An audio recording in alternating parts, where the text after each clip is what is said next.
नमस्कार बच्चों, हाजिर हैं आपके गंगा एकेडमी परिवार में गंगा एकेडमी यूट्यूब चैनल के माध्यम से। आज के सेशन में फिर आप सभी के बीच, आप सभी के समक्ष, आप सभी के माध्यम उपस्थित हो चुके हैं। आज के सेशन में हम बाल विकास में आज की कड़ी में जुड़ते हैं आप सभी से अधिगम की क्लास में। अधिगम को हम मीन्स सीखना।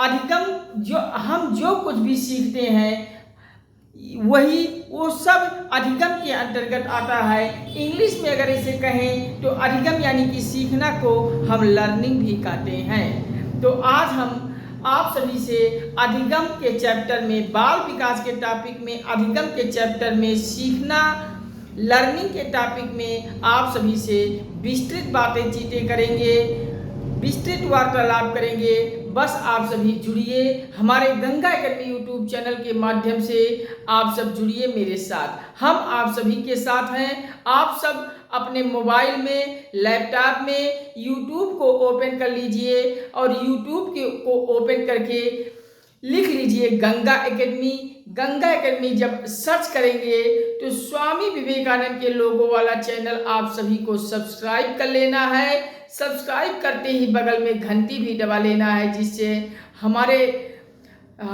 जो जैसे ही वीडियो कोई अपलोड करें, कोई भी टॉपिक हो, आपके मोबाइल में, आपके लैपटॉप में सबसे पहले नोटिफिकेशन पहुंच जाए, कोई भी टॉपिक आपसे छूटने ना पाए। आप सब अपनी तैयारी को बेहतर करते हुए परीक्षा हाल में जाइए, परीक्षा क्रैक करके नौकरी लेकर चले आइए, सरकारी मास्टर बन के चले आइए।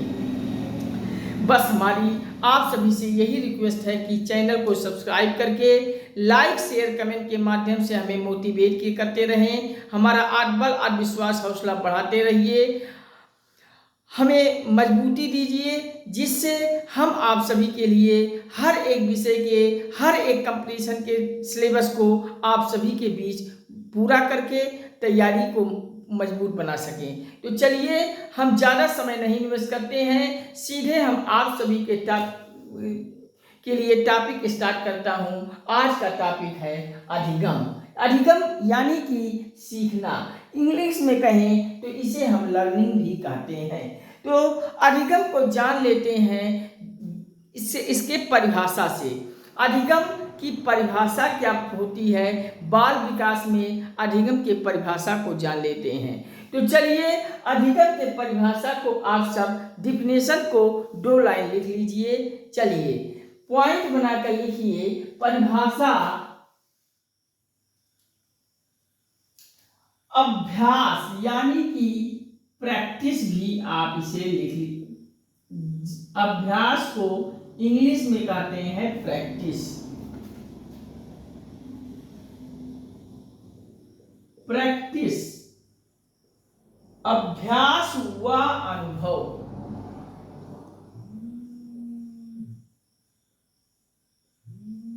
अभ्यास यानी कि अनुभव। अभ्यास यानी कि अनुभव। अभ्यास, प्रैक्टिस व अनुभव। अनुभव को अगर हम इंग्लिश में कहें एक्सपीरियंस,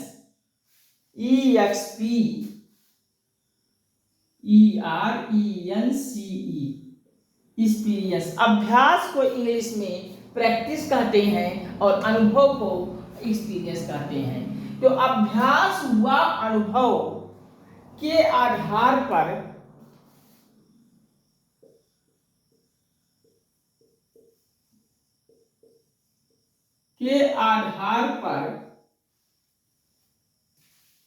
होने वाले परिवर्तनों को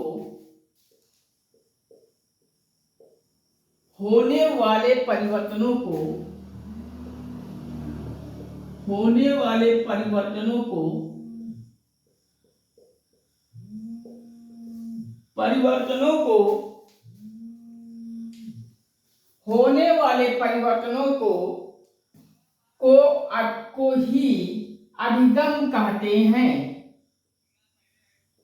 अधिगम कहते हैं। अधिगम यानी कि सीखना, यानी कि लर्निंग। अधिगम की परिभाषा लिख लीजिए। अभ्यास यानी कि प्रैक्टिस हुआ अनुभव, एक्सपीरियंस के आधार पर जो परिवर्तन होते हैं उसी को हम अधिगम कहते हैं।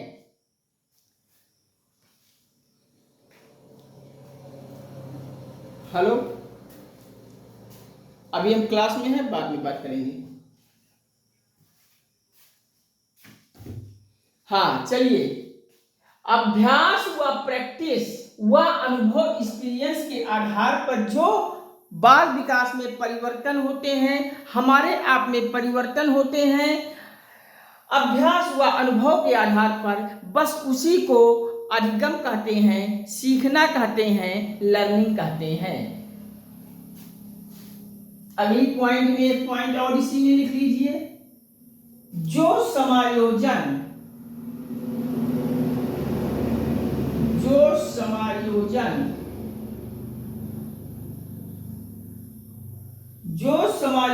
में मदद करती है, यानी कि अधिगम के डिफिनेशन में लिख लीजिए, अभ्यास व अनुभव के आधार पर जो हमें आप में परिवर्तन दिखाई देते हैं उसी को अधिगम कहते हैं, जो समायोजन में हमें मदद करती है। तो लिख लीजिए। अब अगली लाइन से में हेडिंग डालिए, अधिगम की प्रक्रिया क्या होती है, प्रोसेस ऑफ लर्निंग क्या होती है। तो इतना लिख लीजिए, हेडिंग डालिए अगली, अधिगम की प्रक्रिया।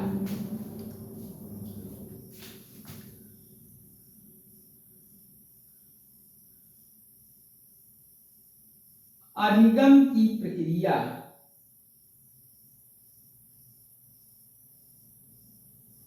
अधिगम की प्रक्रिया, process of learning, process of learning, process of learning. अधिगम की प्रक्रिया यानी कि प्रोसेस ऑफ लर्निंग को हेडिंग डालिए। अब हम जानते हैं, डिफिनेशन तो हमारा हो गया किसका, अधिगम का, सीखना का, लर्निंग का।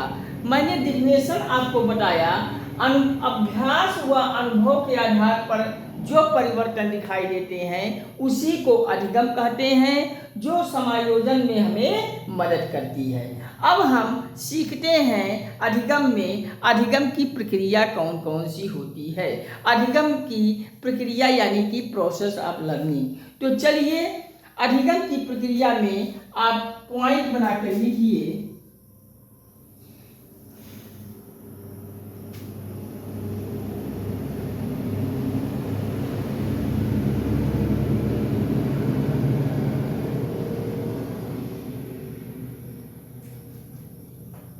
हेडिंग डालिए, सीखने के चरण यानी कि सोपान, सीखने के चरण यानी कि सोपान, सीखने के चरण यानी कि सोपान, स्टेप। और इसमें पहली हेडिंग आप सब लिखेंगे अभिप्रेरणा, पहली हेडिंग लिखेंगे अभिप्रेरणा। अभिप्रेरणा को अगर हम इंग्लिश में कहें तो इंग्लिश में लिख लीजिए मोटिवेशन, मोटिवेशन। सीखने के चरण, हेडिंग डालिए सीखने के चरण ऑब्लिक सोपान, और इसमें पहली हेडिंग लिखिए अभिप्रेरणा, यानी कि इंग्लिश में ब्रैकेट में लिख लीजिए मोटिवेशन। और इस अभिप्रेरणा में आप एक लाइन लिख लीजिए, जान लीजिए जितनी अधिक प्रेरणा उतना ही अधिक सीखना होगा। हमें किसी काम में जितना अधिक प्रेरणा मिलेगी उस काम में हम उतनी ही अधिक सीखते हैं। जैसे हम ये मोबाइल है, इस मोबाइल में हम जितना ही प्रेरणा लगाएंगे, जितना ही रुचि दिखाएंगे, उतना ही हम सीखेंगे। हम स्टडी कर रहे हैं, कोई भी सब्जेक्ट को हम पढ़ रहे हैं, तो हम जिस सब्जेक्ट को जितना अधिक प्रेरणा दिखाएंगे, जितना अधिक इंटरेस्ट दिखाएंगे, जितना अधिक रुचि दिखाएंगे उसमें, उस सब्जेक्ट में हमें वो सीखने की कैपेसिटी अधिक होगी, हमें समझने की कैपेसिटी अधिक होगी, हम उस विषय को में अधिक मजबूत होंगे। तो जैसे हम अब प्रेरणा के में एक लाइन लिख लीजिए, जितनी अधिक प्रेरणा, जितनी अधिक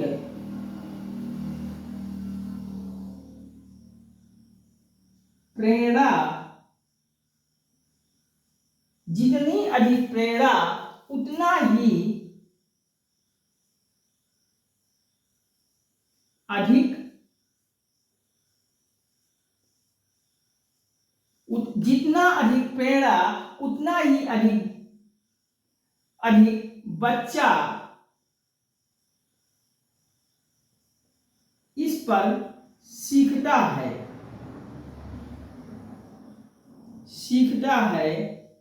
यानी कोई बच्चा जितना अधिक प्रेरणा लगाएगा, जितना अधिक रुचि दिखाएगा, जितना अधिक शक्ति दिखलाएगा, उतना ही उसमें अधिक सीखेगा। तो अब प्रेरणा में आप एक लाइन लिख लीजिए।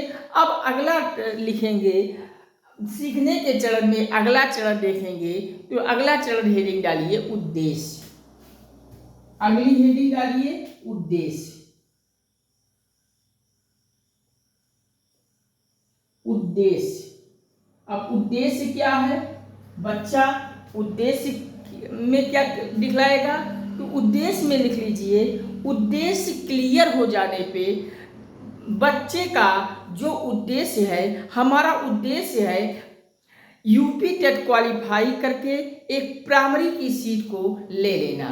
तो हमारा यूपी टेट क्लियर होने के बाद जब हमारा यूपी टेट क्लियर हो जाएगा तो हमारा एक उद्देश्य क्लियर हो जाएगा और सुपर टेट की परीक्षा में हम बैठेंगे। सुपर टेट की परीक्षा को क्वालिफाई करके एक अध्यापक बनने में हमारा पूरा उद्देश्य पूरा हो जाएगा, क्लियर हो जाएगा।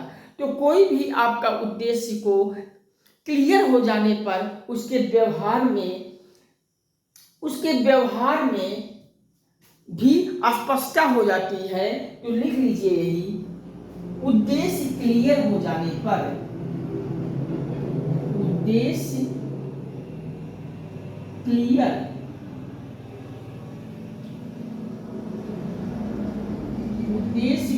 हो जाने पर,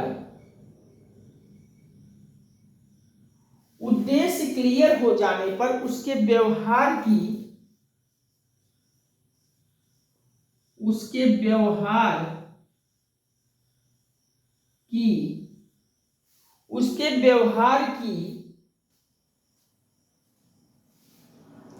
दिशा में भी, उसके व्यवहार की दिशा भी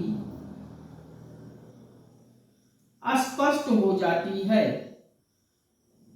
स्पष्ट हो जाती है।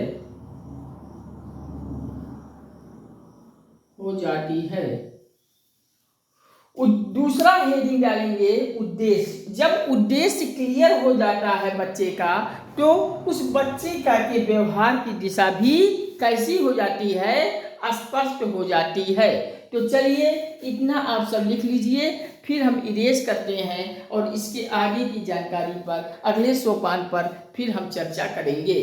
तो चलिए आप सब लिख लिए होंगे, एक बार रिपीट कर रहे हैं। अभ्यास व अनुभव के आधार पर होने वाले परिवर्तनों को हम अधिगम कहते हैं, जो हमें समायोजन करने में मदद करती है। अब अधिगम की प्रक्रिया में हेडिंग डालिए सीखने के चरण या सोपान, और पहली हेडिंग अभिप्रेरणा मोटिवेशन। जितनी अधिक बच्चे की प्रेरणा होगी उतना ही उसमें बच्चा अधिक सीखता है। उद्देश्य अगर बच्चे का क्लियर हो जा रहा है तो उस बच्चे के व्यवहार में भी स्पष्टता हो जाती है, स्पष्टता दिखने लगती है। तो लिख लीजिए, हम साइड में हो जाते हैं, फिर अब हम इसको इरेज करते हैं और आगे की सोपान में अगले कड़ी की ओर फिर जुड़ते हैं। तो चलिए आप सब लिख लिए होंगे, अब हम करते हैं इसे इरेज।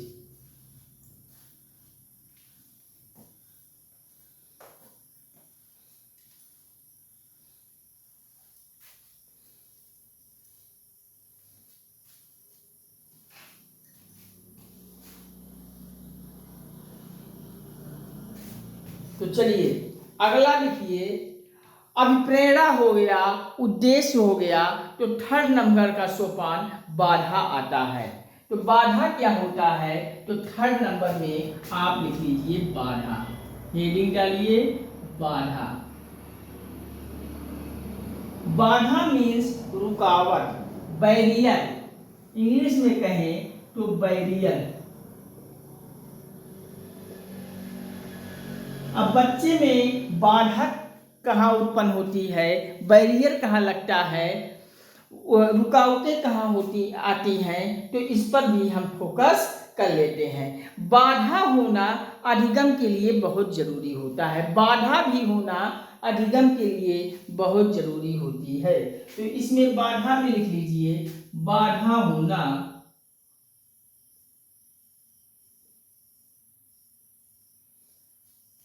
अधिगम के लिए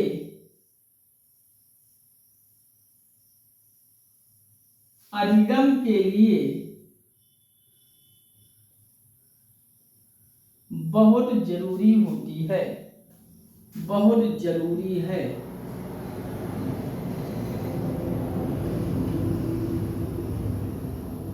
बच्चे में बाधा नहीं होगा तो बच्चा में अधिगम भी नहीं हो पाएगी। इस नाते बच्चे में बाधा होना भी अधिगम के लिए जरूरी है। तो इसको लिख लीजिए। फिर अगले सोपान की ओर हम बढ़ते हैं। नेक्स्ट है विभिन्न संभावित अनुक्रियाएं। चौथा है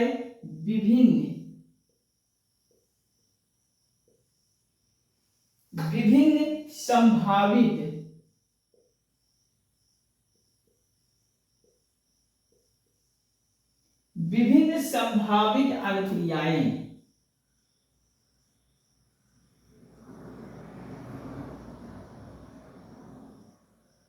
विभिन्न संभावित अनुक्रियाएं, विभिन्न संभावित अनुक्रियाओं को हेडिंग डाल लीजिए वेरियस एक्सप्लेनेटरी रिस्पॉन्सेस। इंग्लिश में इसे कहते हैं वेरियस एक्सप्लेनेटरी रिस्पॉन्सेस। तो विभिन्न संभावित अनुक्रियाओं में आप डिफिनेशन के रूप में 2 लाइन लिख लीजिए। बाधा होने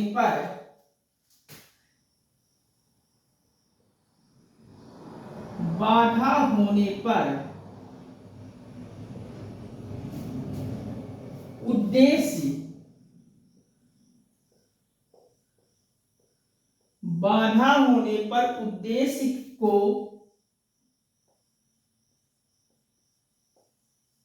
पाने के लिए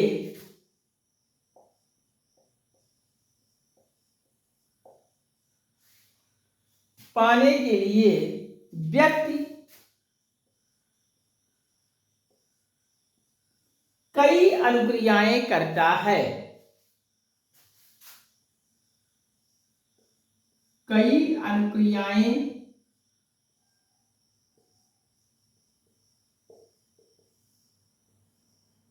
करता है। मैंने अभी इससे पहले बाधा वाले हेडिंग में मैंने आपको बताया कि अधिगम में बाधा होना भी बहुत जरूरी है।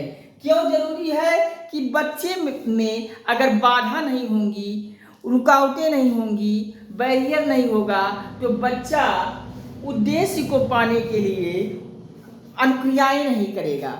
जब बाधा उसे रुकावटें होंगी, सीखने में रुकावटें होंगी, अधिगम में रुकावटें होंगी, बाधा होंगी, बैरियर होंगी, तो वो बाधा उद्देश्य को पाने के लिए, बाधा होने पर उद्देश्य को पाने के लिए वो कई तरह से अनुक्रियाएं करेगा, प्रयत्न करेगा सफल होने के लिए। जैसे आप यूपी टेट की परीक्षा पहली बार दे रहे हैं और यूपी टेट की परीक्षा में आपने तैयारी किया, जम के तैयारी किया, फिर भी आपका यूपी टेट निकला नहीं, क्वालिफाई नहीं हो पाए, तो आप अगली बार जब यूपी टेट होगा, अगली बार सुपर टेट की परीक्षा होगा, तो आप और अनुक्रियाएं करेंगे और प्रयत्न करेंगे, उससे दूना संघर्ष करेंगे, स्टडी करेंगे, तो वही अनुक्रियाएं आप बाधा होने पर उद्देश्य को पाने के लिए, सरकारी मास्टर बनने के लिए,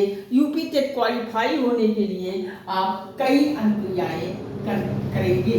तो बाधा होने पर उद्देश्य को पाने के लिए व्यक्ति यानी कि बच्चा कई अनुक्रियाएं करता है, जैसे कि यूपी टेट को क्वालिफाई करने के लिए, सुपर टेट की परीक्षा को क्वालिफाई करने के लिए अगर कहीं उसके स्टडी मटेरियल में बाधा उत्पन्न हो रही है तो उसको उद्देश्य को पाने के लिए बच्चा कई तरह के प्रयत्न करेगा, अनुक्रियाएं करेगा, कई तरह का अपना अनुक्रियाएं करेगा। तो लिख लीजिए, जब तक कि, आगे लिखिए इसमें, जब तक कि उसके उद्देश्य पूरे नहीं हो जाते, उद्देश्य की प्राप्ति नहीं हो जाती, मीन्स बच्चा तब तक अनुक्रिया करता है बाधा होने पर अपने उद्देश्य को पाने के लिए जब तक उसका उद्देश्य सफल नहीं हो जाता, उसका उद्देश्य की प्राप्ति पूरी नहीं हो जाती। या मीन्स जब तक वो यूपी टेट की परीक्षा पास नहीं कर लेता है, सुपर टेट की परीक्षा पास करके सरकारी अध्यापक नहीं बन जाता है, तब तक वो अपने उद्देश्य को पूरा करने के लिए कई तरह से अनुक्रियाएं करता है, प्रयत्न करता है। ये है विभिन्न संभावित अनुक्रियाएं। तो आप सब लिख लीजिए, थोड़ा सा हम जल पीते हैं।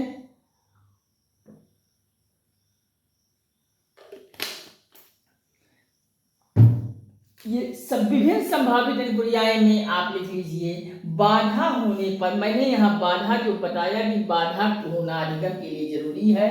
तो बाधा क्यों जरूरी है बाधा होना, क्योंकि यहाँ विभिन्न संभावित अनुक्रियाओं में मैंने आपको स्पष्ट करा दिया कि बाधा बच्चे में होगा, बाधा आएगी तो वो बच्चा अपने उद्देश्य को पाने के लिए बच्चा कई तरह की अनुक्रियाएं करेगा, और ये अनुक्रियाएं कब तक करेगा, जब तक कि उसके उद्देश्य की प्राप्ति पूरी नहीं हो जाती, उद्देश्य अपना पूरा नहीं कर लेता, तब तक वो अनुक्रियाएं करता रहता है। तो लिख लीजिए, हम साइड में हो जाते हैं, फिर हम अगली तरफ फिर बढ़ते हैं। तो चलिए अगले लिखिए, आप सब लिख लीजिए, हम साइड में हो जाते हैं। दो और बचा है पुनर्बलन और संगठन।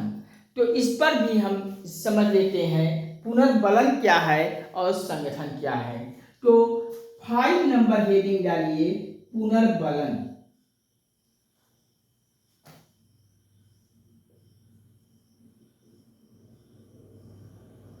पुनर्बलन यानी कि पुनर्बलन को रेनफोर्समेंट भी कहते हैं।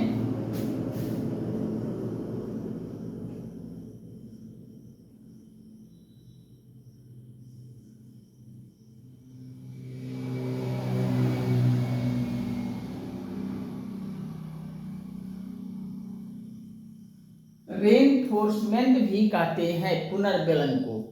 तो पुनर्बलन में आप 5वीं नंबर हेडिंग डालिए, पुनर्बलन यानी कि रेनफोर्समेंट। तो इसमें हम जान लेते हैं कि पुनर्बलन क्या होता है। सकारात्मक पुनर्बलन सीखने के लिए आगे बढ़ाता है। पुनर्बलन 2 प्रकार का होता है। बच्चे में पुनर्बलन 2 प्रकार का दिया जाता है, एक पॉजिटिव पुनर्बलन, दूसरा निगेटिव पुनर्बलन।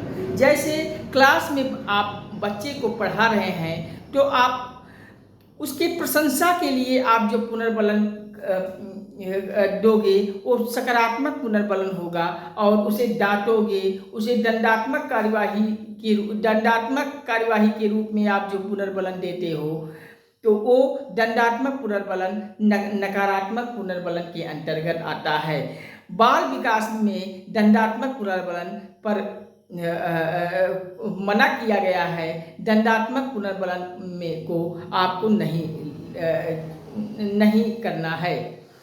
बच्चे को दंडात्मक पुनर्बलन नहीं दिया जाता है और सकारात्मक पुनर्बलन से बच्चे की पुनर्बलन सीखने अधिगम की क्षमता बढ़ती है। तो पुनर्बलन में लिख लीजिए, पुनर्बलन सकारात्मक पुनर्बलन यानी कि पॉजिटिव पुनर्बलन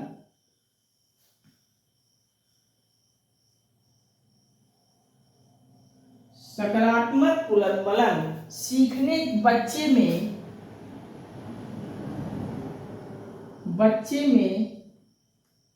सीखने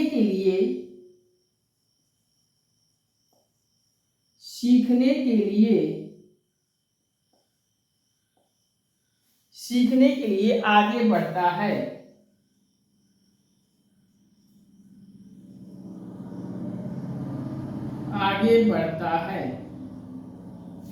सकारात्मक पुनर्बलन बच्चे में सीखने के लिए उसको आगे बढ़ाता है। ये सकारात्मक पुनर्बलन बच्चे में सीखने की क्षमता में मजबूती दिलाता है। तो चलिए अगला लिखिए 6 नंबर, संगठन। अगली हेडिंग संगठन लिख लीजिए और संगठन को आप इंग्लिश में लिख लीजिए ऑर्गेनाइजेशन।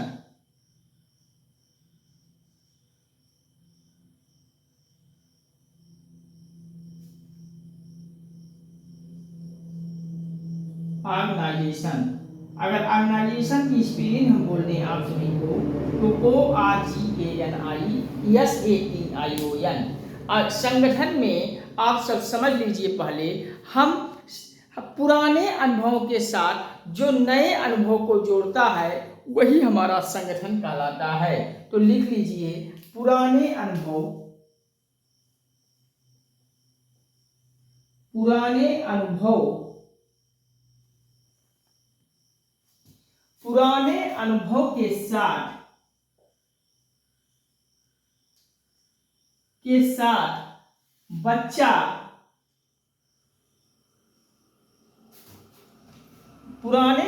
के साथ बच्चा जो कुछ नए अनुभव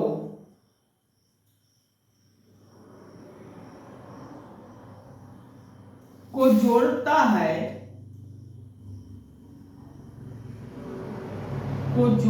है उसे ही संगठन कहते हैं।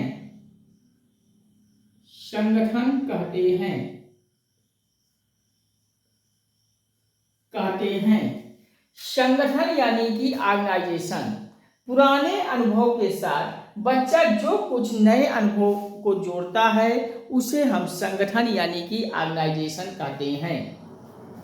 यानी बच्चा जो कुछ भी पिछले क्लासेस में पढ़ा, जैसे कोई बच्चा कक्षा 3 का बच्चा है और कक्षा 3 के बच्चा इससे पिछले क्लासेस में जो कुछ भी सीखा इसी पुराने अनुभव से कक्षा 3 में जब पहुंचा तो उससे जोड़कर जो कुछ भी सीख रहा है बच्चा वो सभी संगठन को कहते हैं। तो लिख लीजिए आप सब, बाधा यानी कि बैरियर। बाधा होना अधिगम के लिए बहुत जरूरी है। क्यों जरूरी है? अगली हेडिंग विभिन्न संभावित अनुक्रियाएं में समझ लीजिए। बाधा जब बच्चे में होगा, बाधा होने पर उद्देश्य को पाने के लिए बच्चा कई तरह का अनुक्रिया करेगा और जब कई तरह का अनुक्रिया करेगा तो बच्चा अपने उद्देश्य की प्राप्ति कर लेगा। और ये कई तरह का अनुक्रिया कब तक करेगा? जब तक कि उसके उद्देश्य की प्राप्ति पूरी नहीं हो जाती।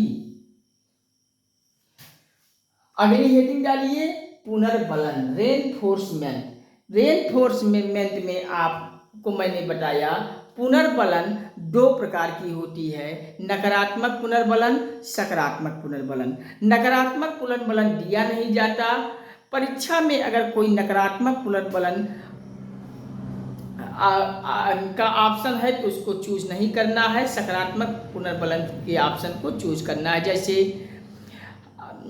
आप ऐसे परीक्षा में कुछ इस तरह से पूछ लिया जाएगा कि आप कक्षा में अपने बच्चे को पढ़ा रहे हैं, कुछ बच्चे शरारत कर रहे हैं, शोर मचा रहे हैं, पढ़ने में मन नहीं लग रहा है, तो आप उन बच्चे को कैसे समझाएंगे, कैसे उन्हें अधिगम के लिए अधिगम के अंतर्गत लाएंगे, कैसे बच्चे को सिखाएंगे। तो ऑप्शन रहेगा, उसे डांटेंगे, उसे मारेंगे, उसके अभिभावक को बुलाकर फटकार लगाएंगे। हम उस बच्चे को समझा बुझाकर उसे अधिगम में मन नहीं लगने का कारण जानेंगे। तो समझाना बुझाना उसके सीखने की उसको मतलब पॉजिटिव थिंकिंग का पुनर्बलन जो होगा वही हमें चूज करना है। डांटना मारना ये सब हमें चूज नहीं करना है। तो सकारात्मक पुनर्बलन बच्चे में सीखने के लिए उसे आगे बढ़ाता है। संगठन, अगला लिखिए संगठन ऑर्गेनाइजेशन। और संगठन में जो कुछ बच्चे में पुराना अनुभव है उसी के साथ बच्चे को नए अनुभव से जोड़ता है बच्चा, और उसे ही संगठन कहते हैं। तो चलिए आप सब इतना लिख लीजिए और अगली हेडिंग डालिए, अधिगम की विशेषताएं।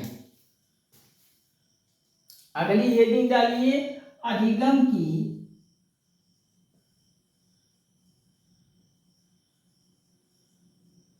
विशेषताएं।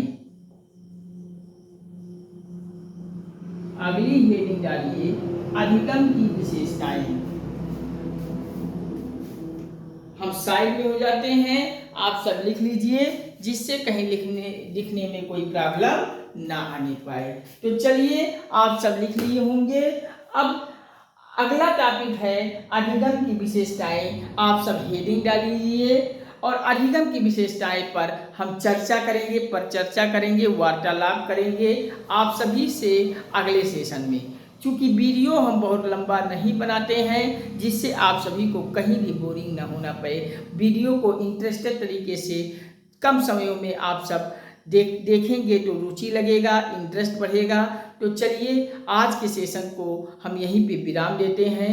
तब तक के लिए नमस्कार। बस आप सभी से यही गुजारिश करता हूँ कि आप सभी गंगा एकेडमी यूट्यूब चैनल पर सपोर्ट करें, प्यार करें, हमें मोटिवेट करें, हमें लाइक शेयर कमेंट के माध्यम से हमारा आप मोटिवेट करें, हमारा आत्मबल आत्मविश्वास हौसला बढ़ाते रहिए, जिससे हम आप सभी के लिए हर एक कंपटीशन की परीक्षा को आसान बनाकर पूरा सिलेबस आप सभी के लिए गंगा एकेडमी पर उपलब्ध करा सकें और आप सभी के लिए दिन रात संघर्ष करते हुए आपको घर बैठे पूरा स्टडी मटेरियल गंगा एकेडमी को उपलब्ध हो जाए। तो चलिए आप सब इतना हमारा आत्मबल आत्मविश्वास हौसला लाइक शेयर कमेंट देते हुए हमें देते रहिए। चैनल को सब्सक्राइब कर लीजिए। व्हाट्सएप, फेसबुक, इंस्टाग्राम, ट्विटर इत्यादि हर सोशल साइटों को शेयर करके संपूर्ण भारत के हर घर, हर परिवार, हर सदस्य तक गंगा एकेडमी पहुँचा दीजिए। बस आप सभी से यही रिक्वेस्ट करता हूँ, यही निवेदन करता हूँ, यही गुजारिश करता हूँ। तब तक के लिए नमस्कार। Thank you watching for this video. जय हिंद, वंदे मातरम, हर हर महादेव, हर हर गंगे, जय श्री राम, राधे राधे बच्चों। हम मिलते हैं अगले सेशन में आप सभी से बहुत जल्द। जय श्री राम।